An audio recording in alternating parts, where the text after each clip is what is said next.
ভাই বেশ কিছুদিন ধরেই দেখতেছি বাংলাদেশে দিন দিন জায়গা সম্পত্তি নিয়ে ঘটনা বেড়ে চলেছে বাংলাদেশে। তো বাংলাদেশে এই ঘটনার কারণ হচ্ছে আমরা নিজেরাই। বাংলাদেশে দিন দিন বাইরে বাইরে বিরোধ, পরিবারের সবাই বিরোধ জায়গা সম্পত্তি নিয়ে। তো এই জায়গা সম্পত্তি নিয়ে বাংলাদেশে দিন দিন ঘটনা বেড়েই চলেছে। জায়গা সম্পত্তি হচ্ছে আমাদের নিজেদের, আমরা বাইরেরা একজন একজনকে সাথ দিতে চাই না, যার কারণে এই সমস্যা। আমরা জেল পুলিশ এগুলো করার জন্য দূরে চলে যাই, কিন্তু নিজেদের ভিতর যে সমাধান ওটা খুঁজে বের করি না। তো আসলে এই জায়গা সম্পত্তি নিয়ে বাংলাদেশে দিন দিন বেড়ে চলেছে। এই ঘটনাগুলো আমরা প্রতিনিয়ত লক্ষ্য করতেছি। ভাইকে খুন করে ফেলতেছে এই জায়গার জন্য, এবং ছেলেরা বাবাকে নির্যাতন করতেছে এই জায়গার সম্পত্তির জন্য। তো আপনি বিশেষ করে একটি বাস্তব ঘটনা লক্ষ্য করলে বুঝতে পারবেন যে মায়ানমার থেকে আমাদের এখানে যে রোহিঙ্গাগুলো চলে এসেছে, যারা এখন বর্তমানে কক্সবাজারে অবস্থান করতেছে। তো ওই মায়ানমারের যে রোহিঙ্গারা এখন বাংলাদেশে আসছে, তাদেরও ভাই জায়গা সম্পত্তি ছিল, কিন্তু তাদের দেশে স্বাধীনতা ভোগ করতে না পারার কারণে তারা আজকে এই বাংলাদেশে চলে আসছে।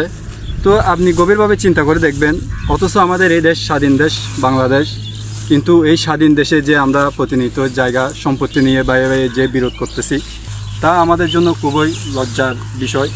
কেননা তাদের ওই দেশে মায়ানমারে জায়গা থাকা সত্ত্বেও তারা কিন্তু ওইখানে বসবাস করতে পারতেছেন না। তো জায়গা নিয়ে ভাই এত বিরোধ কেন? আমাদের এই স্বাধীন দেশে এই জায়গার এত বিরোধ কেন বুঝি না। আপনি আরেকটা কথা চিন্তা করে দেখেন, ফিলিস্তিনে তাদেরও কিন্তু জায়গা সম্পত্তির কারো কম ছিল না। কেউ হয়তো শহীদ হয়ে গেছে, আর কেউ হয়তো তাদের ঘর বাড়ি ছেড়ে অন্য জায়গায় অবস্থান নিয়েছে নিরাপত্তার জন্য।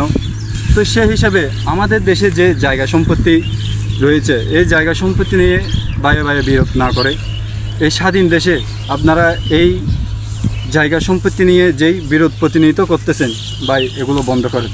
আপনারা সতর্ক হন এবং সমাধানগুলো নিজেদের ভিতরে করেন, পরিবারের মিলেমিশে সবাই একসাথে বসে সমাধান করেন।